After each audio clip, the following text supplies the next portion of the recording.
Alright, what's up y'all, it's LakerFan here. As y'all can see by the title of today's video, we're here to talk about shooting in NBA2K20, so I hope y'all enjoyed the video. If you do, feel free to drop a like, sub if you're new, turn on them noties, all that good stuff. Let's try to get one to 1,000 likes in the first 24 hours. Me having a lot of different topics in this video, shooting with high 3-point rating, low 3-point rating, and most specifically shooting whites. So I hope y'all enjoy the vid.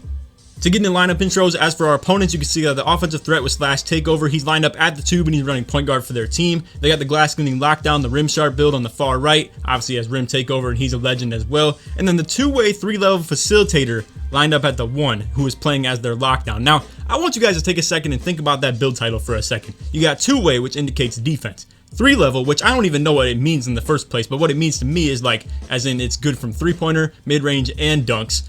So you have all types of crazy, descriptions going into this build. And then facilitator obviously means passing and, ball handling and stuff like that too. So think about that build title for a second. I'm pretty positive what it is a play lock, but think about two-way 3-level facilitator, what that means to you. As for our lineups, you can see we got Kitchen with the playmaking shot creator with sharp takeover, Cook with the two-way slashing playmaker, he's our lockdown, and then we got me at the big man spot with the finisher slash take. So with all of that said, in the title, obviously you can see, let's talk about shooting in NBA 2K20. We're here to talk about whites specifically, like shooting non-green shots, filling your meter or maybe not filling your meter, whatever it may be. We're here to talk about all that stuff. But with all that said, this is still going to be a regular gameplay. We're going to be talking about, this is still 10K court at the end of the day. So you're going to see nice little strategy like this right here. We're running the slips, angle it for the lob really well. And, if they're going to give up the twos, we're taking the twos. Simple as that. But you're going to see a lot of jump shots go up in this game, whether it be from us or the other team, where it's just not a lot of greens going on in this game. I want to say that there was only one green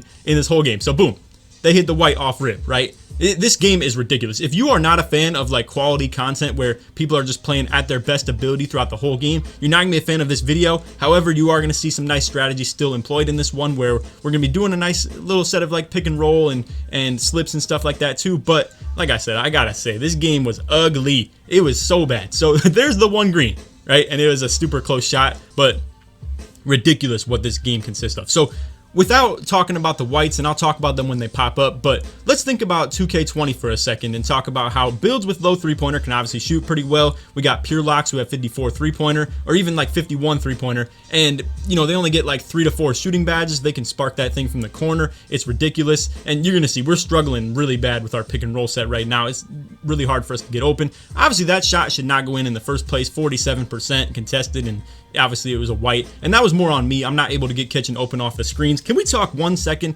as well about how people complain about getting through screens? You guys are gonna see what a good lock like this guy does in this game, and it's absolutely crazy. And honestly, you run into this stuff super consistently. Now there's another white as well. Obviously some drop, some don't, and really what's so sad about this game is half the time the difference between winning and losing is whether or not you make your whites or you miss them. And half the time you can, fill the meter, you get the full white, where it really should have been green. It's just the game decided for it not to be. And that's where a lot of times shooting in this game becomes fully RNG based. So right there, boom, hits the white, right? If he misses that, we're down 7-4 and they get the ball. They have the chance to go up by 5 points, which is 2 possessions, and we're looking bad. It's looking real tough. But the fact that he made it, boom, it's 7-7, and now we're still in this game. All it takes is for them to miss a white, and now we have the advantage. It's just a lot of times in this game, this debate comes up very often, where some people feel the only shots that should go in are greens because that means you timed it perfectly,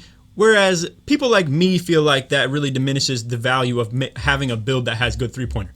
For instance, my opinion, I feel like builds with 85 plus 3-pointer or even like 90, 95, something like that. Like, what's the point of making a pure sharp if you have to green every single shot you take? I feel like somebody who makes a pure sharp wants to shoot well no matter how much time they spend on the game, how much they learn their jump shot. Whereas pretty much, they don't want to spend the time to figure out how to release their stuff. So for them to make the occasional white, at least get their meter close to full is pretty reasonable in my opinion. Whereas if you make a pure lock who has 54 3-pointer and 3 shooting badges or 4 shooting badges, you shouldn't be making stuff like that.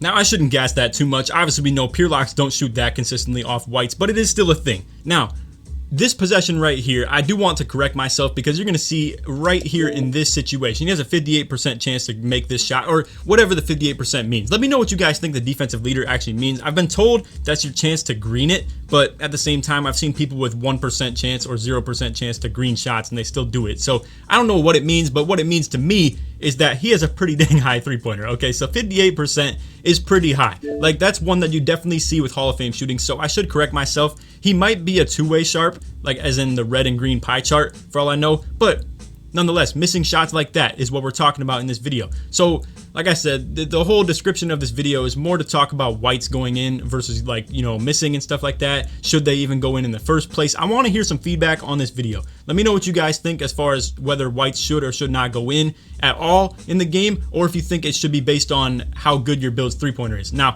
you can see Cook move out to the wing. He's a whole play lock, shooting from the wing, no dimer, no nothing like that, and he makes the white, and now we're up 13-7 because of it. So what we're here to talk about, like I've said so many times in this video, is that making shots like that are the difference between winning and losing in this game, and it's just ridiculous, bro.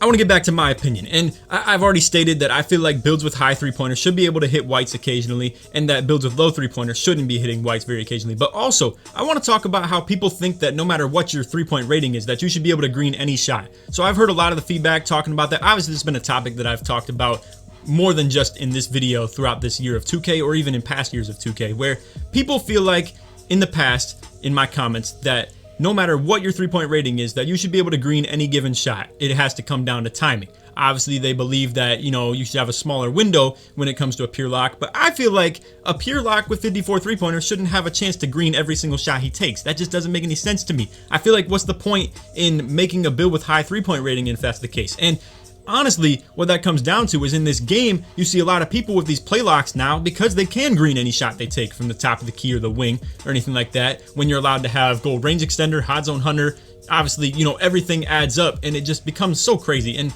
you know, you can pick whatever level quick draw you want as well. When you're shorter, the jump shot speed is ridiculous. And on top of that, you know, the build gets contact dunks. We're not here to talk about the play lock though.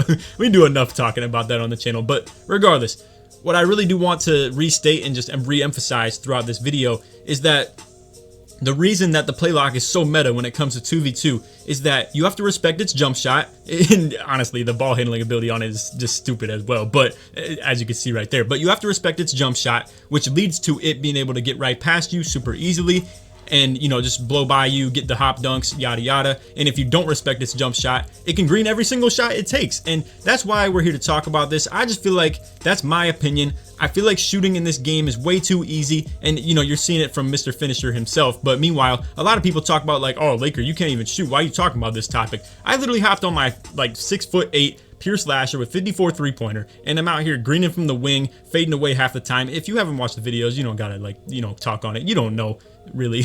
But honestly, even the finisher, I've been shooting 9 for 11 from the right corner with 54 three-point rating. Now that's not a fair topic because at the end of the day, I do still have 11 shooting badges. There's a lot of pure locks who shoot like that and they only have 4. It's just ridiculous that you can do that. And I just feel like there's no room in this game for stuff like that. Again, you can see this gameplay was so ugly, bro, but we were able to get through it. Obviously it's not the most quality one, but I did want to talk about this topic because there were so many whites being made in this game. And to get back to that topic, you can see he shoots that one, misses it. I mean, bro, if he makes that shot, it's 19-16. They're still in the game. But at this point, now we have the ball. We have 2 takeovers activated. There's no chance for them to really win this at this point, and they know it too. And they're super mad that they missed that white, and we've been making whites all game. They even made a couple whites too, but just crazy, bro. I mean, it's so hard for me to be an advocate of like the whole occasionally whites go in type thing when stuff like this happens in this game. So right there, misses the white. I mean, that was, you know, pretty contested. Obviously, it shouldn't really go in. However, it is sharp takeover.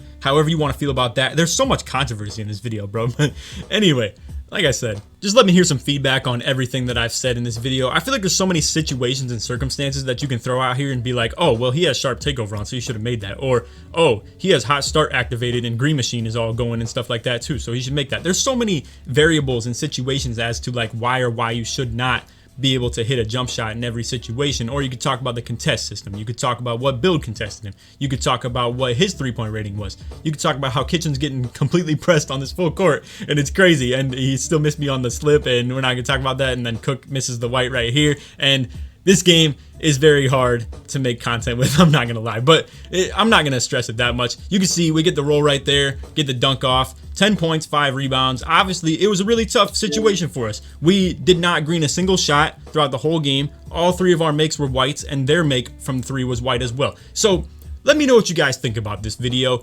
where really, do you think any of those jump shots, just in general, should have gone in? Like, we're talking just, do you think whites should not drop at all? I want to hear a lot of feedback on this one. That's the whole purpose of this video, is to see how the community feels about this stuff. Hopefully people at 2K could see the feedback in the comments on this one, even though it's very unlikely. But let me know what you guys think. And if you think you should really demand having a higher 3-point rating, because a lot of times the reason that these rim sharps are so meta is because they don't shoot inconsistently. They shoot super consistently, even though, you know, this dude at the 3 did miss his shot, and he is a legend on top of that too. But a lot of times these rim sharps, they shoot super consistently with 70-ish 3-pointer, even 68, something like that. In the play locks on the ISO, they shoot super consistently with like 65 to 70 3-pointer as well. So let me know what you guys think of all this stuff, and let me know what you think of the whole topic of me talking about how builds with high 3-point rating should be able to hit whites pretty consistently as well, just because a novice who makes that build, they should be bailed out by the fact that they have 95 3-pointer. Who makes a pure sharp just to have to, you know, time your jump shot perfectly every single time, just like you do on a play lock anyway? Anyway, let me know what y'all think of the whole feedback of everything that I've talked about here. If you made it to the very end of the video, put LA in the comments again to show your support that you made it all the way through to the end of this video. And on that, let's try to get someone to 1,000 likes in the first 24 hours. Hope y'all enjoyed. And other than that, take it easy, man. Peace.